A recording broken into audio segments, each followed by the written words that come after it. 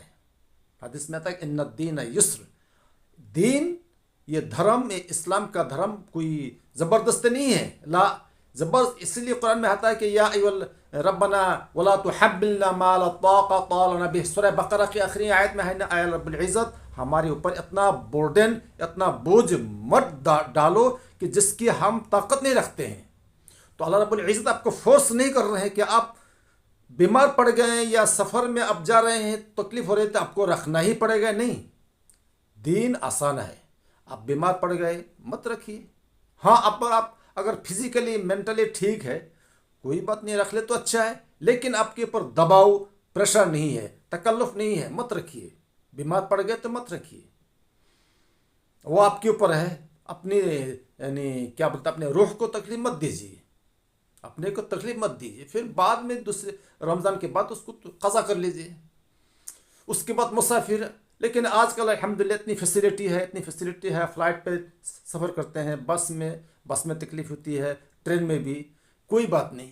اگر کوئی فلائٹ میں بھی ہے، مثال کے طور پر جب قرآن میں آ گیا ہے اگر کوئی مسافر کے حالت میں، سفر کے حالت میں روزہ توڑ دے، ایون وہ فلائٹ میں ہے، آرام سے ہے، بس صحت ہے، تو وہ گناہگار نہیں ہوگا، اس لیے کہ قرآن میں آ گیا ہے۔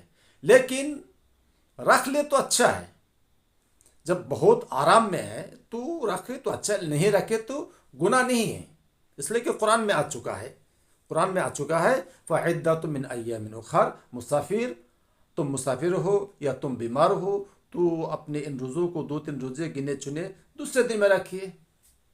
اب یہی مثال مان لیجئے حاملہ عورت کے اوپر ہے، حدیث میں آتا ہے کوئی حاملہ عورت، ٹھیک ہے، اب اس کا ٹائم جو ہے 8 مہینے کے اوپر ہے یا 9 مہینہ میں ہے، اب وہ 8 مہینے کی پریگننٹ ہے، اس کو روزہ، اگر وہ عورت روزہ رکھے گی یا تو اس کو یا اس کے بچے کے جو پیٹ میں ہے تکلیف ہوگی، اور اس کو تکلیف ہو رہی ہے، اور اس کو یہ فیلنگ ہو رہا ہے کہ روزہ نہیں رکھے گی، اس کو آرام ہو رہا ہے، اور اس کا بچہ جو پیٹ میں ہے اس کو بھی آرام ہو رہا ہے، لیکن وہ اگر روزہ رکھے گی اس کو تکلیف ہو رہی ہے، رکھ نہیں سکتی ہے، جسٹ یعنی ڈیلیوری سے پہلے تو کوئی بات نہیں، وہ روزہ نہ رکھے، بعد میں قضا کر لے۔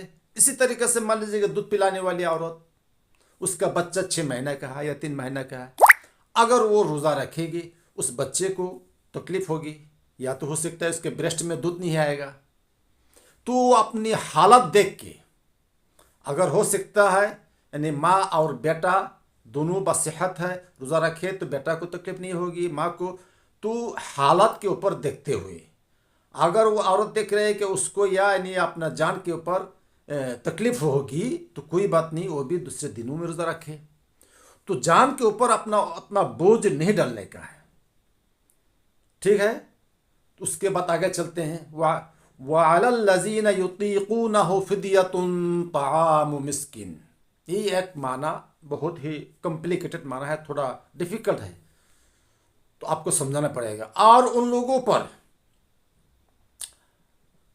لوگوں پر جو اس کا سادہ ترجمہ ہے، جو اپنا کیا بولتے ہیں ظاہری ترجمہ ہے، سلس اردو ترجمہ میں آپ کو بتلاتا ہوں، وَعَلَى الَّذِينَ، اور ان لوگوں پر، یطیقونہ، جو روزہ رکھ سکتے ہیں، طاقت رکھ سکتے ہیں، یطیقونہ، اس کا ترجمہ امام بخاری لکھتے ہیں یتجشمونہ، یعنی وتھ ڈیفیکلٹی، دشواری کے ساتھ روزہ رکھتے ہیں، دشواری کے ساتھ، اس کا معنی بعد میں ہم کریں گے، یہ دونوں معنی ہم کرتے ہیں، ایک پہلا معنی تو ظاہری معنی یہ ہے کہ اور ان لوگوں پر جو روزہ رکھنے کی طاقت رکھتے ہیں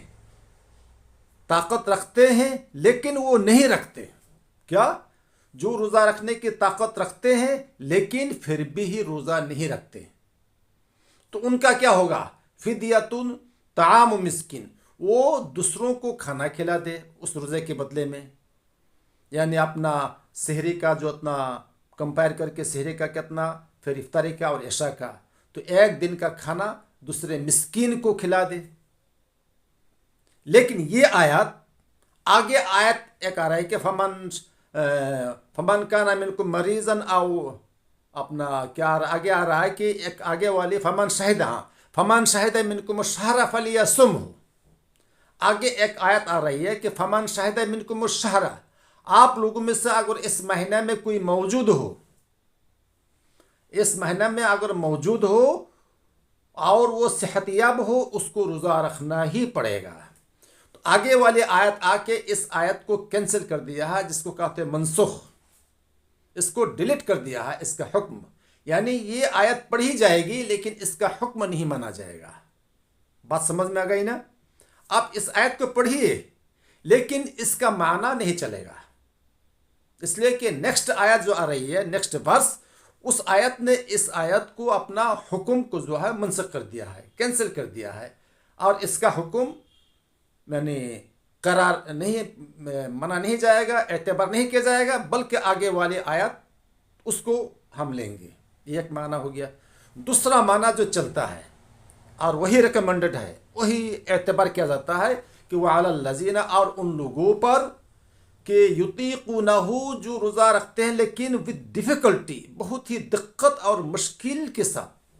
اتنا بڑھا ہو گیا ہے، اتنا کمزور ہو گیا ہے، مان لیجیے کہ 90 سال تک پہنچ گیا مثال کے طور پر، اتنا بڑھاپا اس کو آ گیا کہ 80 یا 85.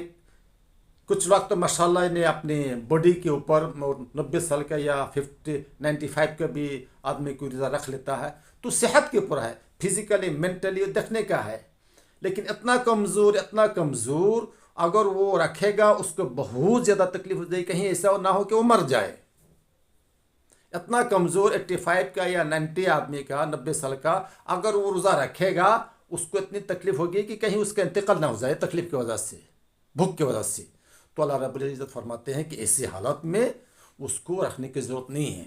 اس کا معنی اسی کو ترجیح دیتے ہیں. امام بخاری میں یہی ہے کہ یعنی یطیقونہ، تکلیف رکھتے ہیں روزہ رکھنے کی، لیکن بہت ہی یعنی ڈیفیکلٹی کے ساتھ، بہت ہی دشواری کے ساتھ اس کو رکھتے ہیں، لیکن بہت تکلیف ہوتی ہے. ایسی صورت میں ضرورت نہیں ہے، رکھنے کی ضرورت نہیں. فدیۃ طعام مسکین، وہ دوسرے دن رمضان کے بعد یا ڈیلی روزانہ دوسرے مسکین کو کھانا کھلا دے. ٹھیک ہے میرے مسلمانوں، تو دو معنی ہے، تو دونوں معنی چلتا ہے، لیکن بہتر معنی جو ریکمنڈڈ ہے، جو معتبر ہے، جو لاسٹ والا ہے، امام بخاری اس کو بولتے ہیں کہ بہت مشکل ہی سے، یعنی بہت ڈیفیکلٹی اور مشکل کے ساتھ روزہ رکھتے ہیں، بہت تکلیف ہوتی ہے، اتنا کمزور ہو گیا اور بڑھا ہو گیا ہے. یہ معنی زیادہ معتبر ہے. تو آگے آ رہا ہے فمن تطوع خیران. ہاں، اگر فمن تطوع، اگر وہ مناسب سمجھے. تطوع کا معنی ہوتا ہے کہ فمن تطوع خیران، اگر وہ اچھا سمجھے، اگر وہ رکھنا چاہے. تطوع ہوتا ہے ایڈیشنلی، یعنی اگر وہ چاہے، اگر وہ رکھنا چاہے فہو خیر اللہ، تو اس کے لیے روزہ رکھنا ہی اچھا ہے. اب وہ اس کے اوپر ہے. اتنا بڑھا آدمی، اس کے اندر کیا فیلنگ ہے، کتنی طاقت ہے، کتنی انرجی ہے، اسی کو معلوم ہے. وہ اپنے اوپر دیکھ لے اپنے کو، ایک دن رکھے، دوسرے دن رکھے، 2 دن رکھنے کے بعد اس کو ہمت ہو گئی ہے تو کوئی بات نہیں، کنٹینیو کرے. لیکن تیسرے دن، چوتھے دن اس کا ڈر ہو گیا ہے، نہیں رکھ سکتا ہے، تو چھوڑ دے. تو ٹرائی کر سکتا ہے. فمن تطوع خیران، جو مناسب سمجھے رکھنے کے لیے، فہو خیر اللہ، تو اس کے لیے بہتر ہے کہ رکھے. وَأَن تَصُومُوا خَيْرٌ لَكُمْ، اللہ رب العزت فرماتے ہیں کہ بہتر یہی ہے روزہ رکھو اور تمہارے لیے بہتر ہے، ان کنتم تعلمون، اگر تم جانتے ہو. وَأَن تَصُومُوا خَيْرٌ لَكُمْ ان کنتم تعلمون، اگر آپ لوگ جانتے ہیں، اگر تم جانتے ہو تو اچھا ہے کہ روزہ رکھو. تو جیسے کہ میں نے آپ کو بتلایا کہ حالت کے اوپر ہے. آپ اپنے حالت کو دیکھ لیجئے. آپ اتنا تو کمزور نہیں ہو گئے، 1 رکھیں 2 رکھیں کو آپ سے بس کی بات نہیں ہے تو چھوڑیے. اگر دیکھتے ہیں الحمدللہ 1 رکھیں 2 رکھیں 3 رکھیں 10 دن تو ہو گیا تو کنٹینیو کیجیے. اللہ سے دعا کیجیے، انشاءاللہ اللہ رب العزت آپ کو پورا مہینہ روزہ رکھنے کی توفیق عطا فرمائیں گے انشاءاللہ. تو مسلمانوں اور بھائیوں، تو یہ رمضان کا مہینہ ہے. اللہ رب العزت ہم تمام مسلمانوں کو اچھی طریقے سے اور صحت کے ساتھ روزہ رکھنے کی توفیق عطا فرمائے. وآخر دعوانا ان الحمد للہ رب العالمین. السلام علیکم ورحمۃ اللہ وبرکاتہ.